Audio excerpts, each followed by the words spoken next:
रूमी क्या हुआ? तुमने मुझसे क्यों छुपाया? कितना पूछा था मैंने तुमसे बार बार।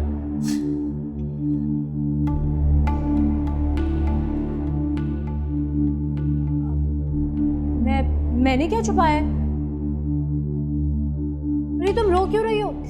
जरूर तुमने कोई बुरा ख्वाब देखा होगा। अम्मी इसलिए कहती हैं आयतुल कुर्सी पढ़ के सोना चाहिए, आफियत से रात गुजरती है। क्या नैयर आंटी बहुत डिमांड करके गई है, हम वो पूरी नहीं कर सकते? क्या वो बहुत नाराज होके गई है? उफ तौबा, कितने सवाल करती हो तुम। और जरूर ये सवालनामा जो है ना सरमत भाई ने तरतीब दिया होगा। लगता है कनाडा में बहुत ही फारिग टाइम है उनके पास। तुम मेरी बातों को मजाक में मत डालो, जो पूछ रही हूँ उसका जवाब दो। बताओ ना वहाँ क्या बातें हुई थी? अरे भाई कोई खास नहीं, वही सब जो लोग शादी ब्याह के मौके पे करते हैं, जैसे कि रिसेप्शन कैसा होगा वगैरह वगैरह। और इस वगैरह वगैरह की कॉस्ट क्या होगी तकरीबन? मुझे नहीं पता, और वैसे भी ना मेरी मैथ थोड़ी कमजोरी है। अच्छा सुनो, क्या कहा सरमत भाई ने?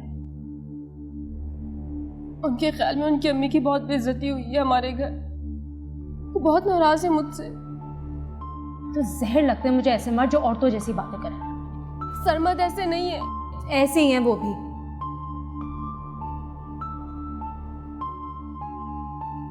अच्छा रोना तो बंद करो ना, बस चुप हो जाओ।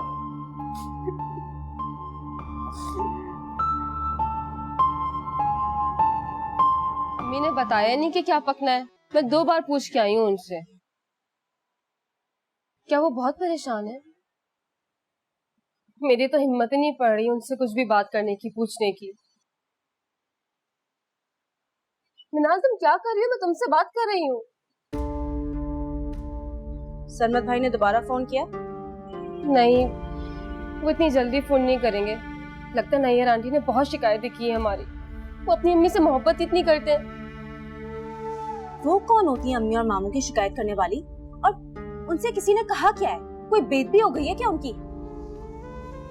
सरमत भाई को तो अपनी अम्मी की बातों पे शर्मिंदा होना चाहिए, लेकिन है तो वो नैयर आंटी के बेटे ही ना। मिनाल तुम किस तरह की बात कर रही हो? तुम सरमत और नैयर आंटी दोनों की बेइज्जती कर रही हो। बेइज्जती कर सकती होती ना तो पता चलता। और सुनो, तुम क्यों इतनी साइड ले रही हो उनकी? तुम्हें पता है नैयर आंटी अम्मी से क्या कह के गई है? खामोश हो जाओ। नैयर आपा ने ऐसी कोई बात नहीं की जिसको इतना बढ़ाया जाए, और ऐसे मौकों पर ऐसी गलतफहमियां हो जाती हैं। उनकी जो गलतफहमी है हम दूर कर देंगे। लेकिन अम्मी, बस इधर आओ।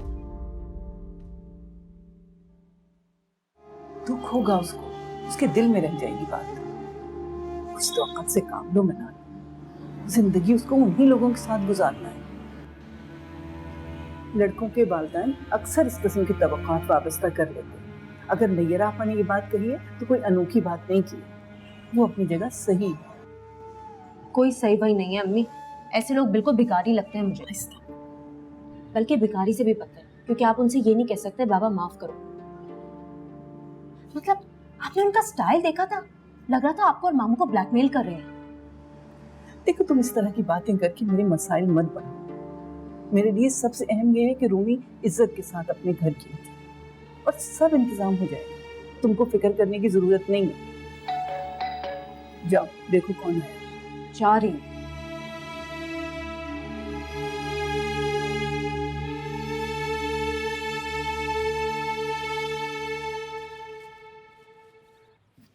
ये क्या मामू, आप फिर वही बोरिंग सब्जियां उठा कर ले आए? भाई तुम्हारे अम्मी ने मैसेज करवाया, मैं ले आया। उन्होंने सोचा होगा कि सब्जी पका के किचन के बजट से पैसे बचाओ, और फिर वो पैसे भी रूमी के जहेज पे लगा। चलो अच्छा है, सब्जियां खाने से रूमी की शादी तक तुम्हारी सेहत तो अच्छी हो जाएगी। मुझे नहीं, रूमी को ज्यादा जरूरत है इन चीजों की।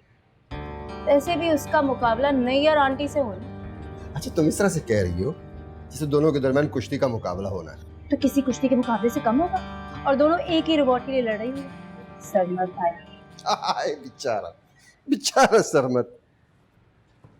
बेचारे बेचारे नहीं है, वो दूसरी नैयर आंटी हैं। मुझे तो समझ नहीं आता आप लोगों ने क्या देख के उनसे रिश्ता तय किया। अगर कंसिडर करना ही था तो 1-2 साल मंगनी करके जरा उनकी नेचर का आइडिया तो लगाते, लेकिन नहीं भाई, आप लोगों ने तो सीधा निकाह ही कटा। अच्छा ऐसा भी नहीं है, अच्छा भला समझदार लड़का है वो। रहने दे मामू, देख ली उनकी भी समझदारी। अच्छा, ये छोटी छोटी बातों से किसी इंसान के बारे में अंदाजा लगाना बेवकूफ़ी है।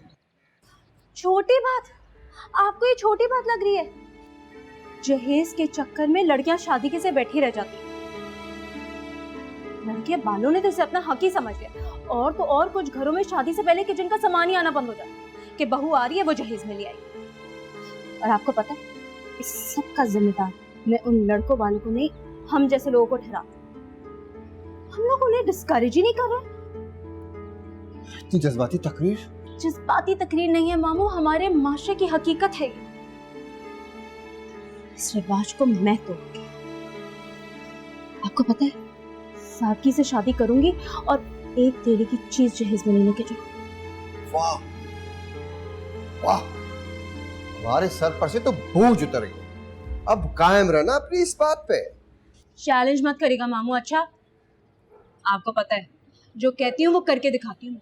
हाँ, इसमें तो कोई शक की बात नहीं।